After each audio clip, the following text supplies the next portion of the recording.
Hello everyone, welcome. I'm Carol.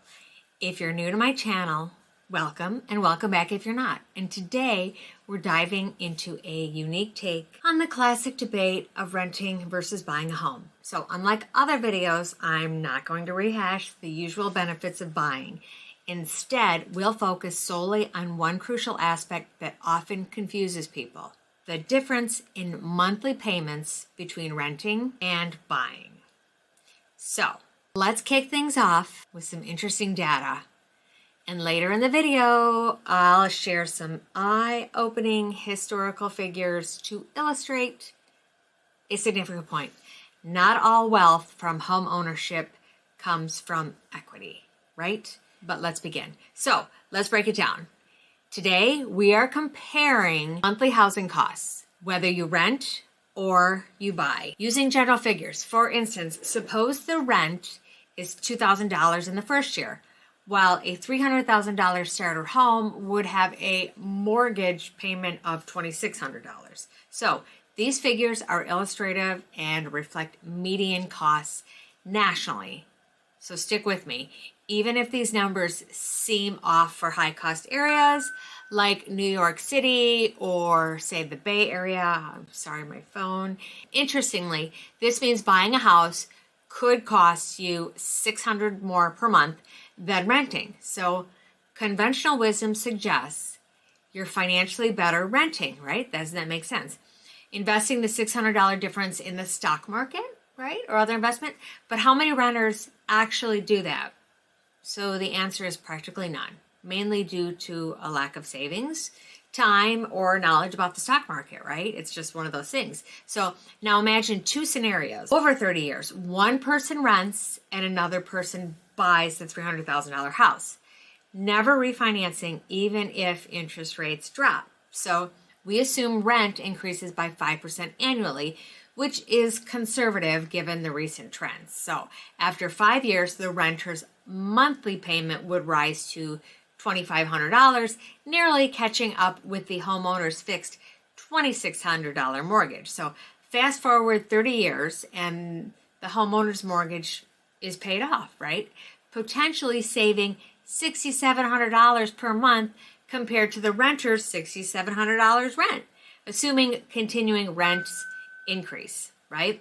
Well, here's where it gets interesting. What if we look back 30 years to 1994? Median rent was around $395, much less than today's $2,000, reflecting significant long-term cost increases for renters compared to fixed costs for homeowners, right? So what's the takeaway? Well, while buying doesn't involve upfront costs and higher monthly payments initially, it potentially locks in the housing costs and builds wealth over time through appreciation, right? So, and stability in the housing market, the housing expenses. So this contrasts sharply with renting, where payments can rise indefinitely. So let me just say something. If you're finding this video helpful and you want to see more content like this, don't forget to hit that like button and subscribe right now.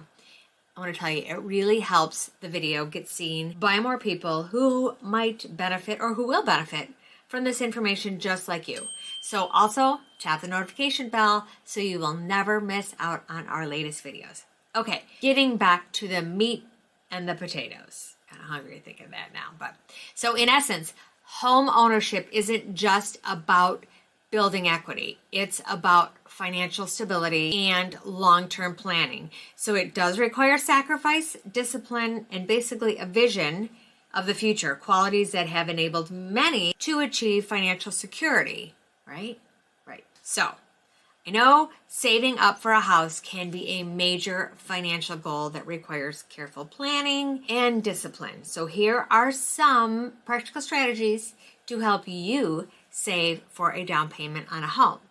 Are you ready? Here we go. Number one, you want to create a budget and track the spending. Simple enough. Start by understanding where your money goes each month. So use their budgeting apps or just like a simple spreadsheet to track your income and your expenses, right? Identify areas where you can cut back, unfortunately, such as dining out, subscriptions that you don't use or luxury items, right? You know, a little pain in the beginning brings long-term wealth. Number 2, set a savings goal. So determine how much you need for a down payment and set a timeline for when you'd like to purchase your home. So this will help you figure out how much you need to save each month. So remember, include closing costs and moving expenses in your calculations. It's always good to talk to a mortgage rep to know what these things are going to be. Number 3, open a dedicated savings account. So I would consider opening a high yield savings account specifically for your house fund. So this keeps your savings separate from your daily spending and can earn you a bit more in interest over time. Make sense? It makes perfect sense to me. Number 4, automate your savings. So I think it's a great idea to set up automatic transfers directly from your checking account going into your savings account right after each payday, right? So like the buckets. This ensures you save consistently and reduces the temptation to spend the money elsewhere. It's already in the one bucket, you want to leave it there. Number 5, reduce larger expenses. So, a little harder here. Consider downsizing your current living situation or renegotiating your current rent or maybe moving into a less expensive area to save on rent. Also, look at cutting back on major recurring expenses such as expensive car payments, right? You know, a car is a car. It gets you from point A to point B, right? Number 6, increase your income. So if possible, look for ways to earn additional income. This could involve getting a higher paying job, right? Taking on some part-time work, freelancing, or basically walking around your house and selling items you no longer need. Put them on Facebook Marketplace, cash in a flash, right?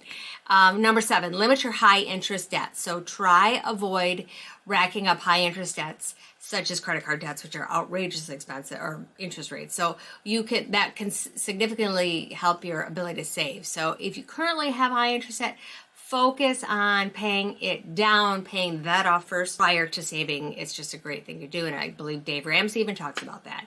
Number 8, take advantage of any windfalls. So any unexpected windfalls such as tax returns or refunds, bonuses, gifts, they boost your savings account. So even the small amounts popped in there can reduce the time that it takes to reach your goal, right?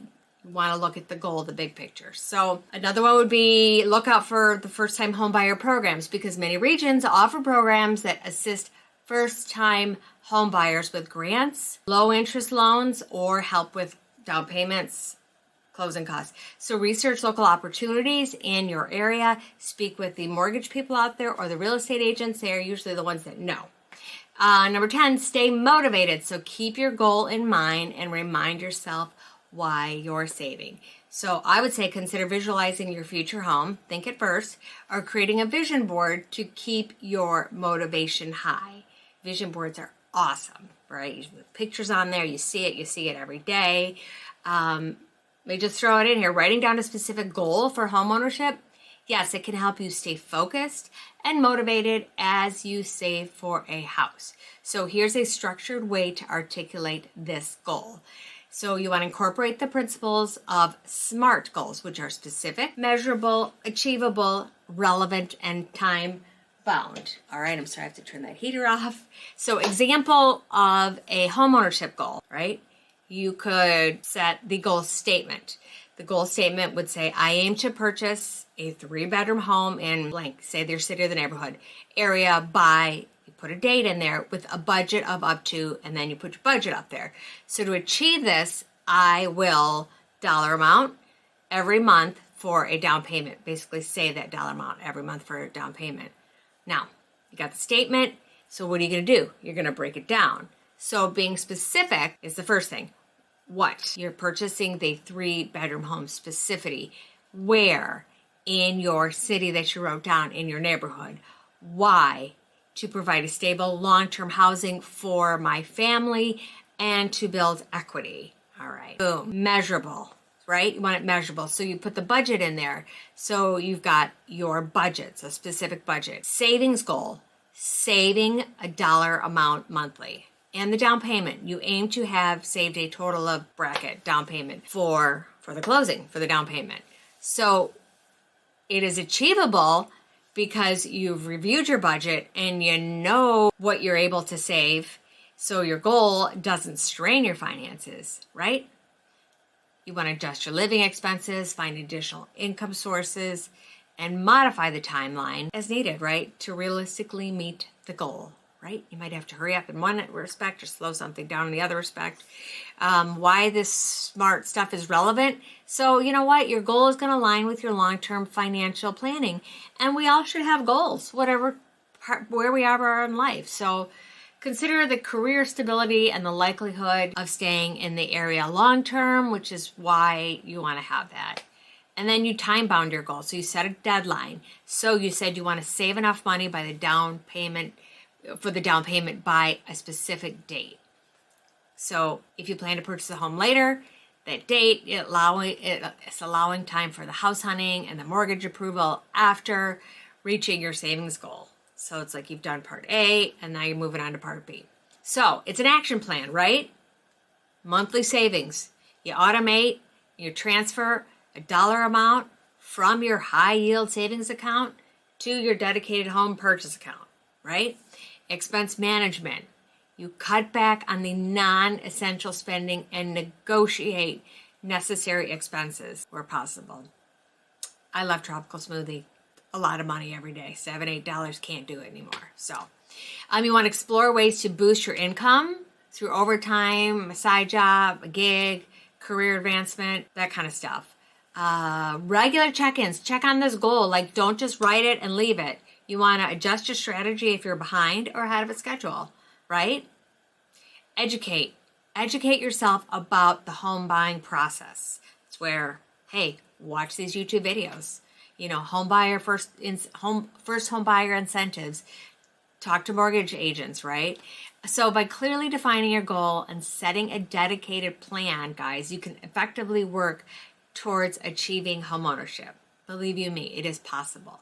So you want to adjust the specifics based on your personal circumstances and your financial situation because things change, right? You want to make it practical and you want to make it achievable because once you reach that goal, you will feel wonderful. So by implementing these strategies, like I said, you can steadily work towards accumulating the funds needed to make the home purchase a reality, right? So an interesting fact I want to share with you. As of the latest data, the homeownership rate in the United States is approximately 66%. This indicates that around 34% of households are renters. Just want to throw that out here. So the homeownership rate has fluctuated throughout the years, though. It's obviously influenced by economic factors based about the housing market conditions, demographic trends, interest rates, and all of that fun stuff. But it's just pretty interesting, you know, so like 2/3 of people are homeowners. So as we continue this discussion, think about what's holding you back from buying and how the future you might benefit from making a decision to invest in a home today. Make that decision. All right, folks, that's a wrap. Basically, that's our discussion for today. If you enjoyed this video and you learned something new, please give it a thumbs up or share it with friends or family who might be on their way to their own home buying journey. It really helps spread the word. Don't forget to subscribe and hit the notification bell to stay updated on all of our latest content.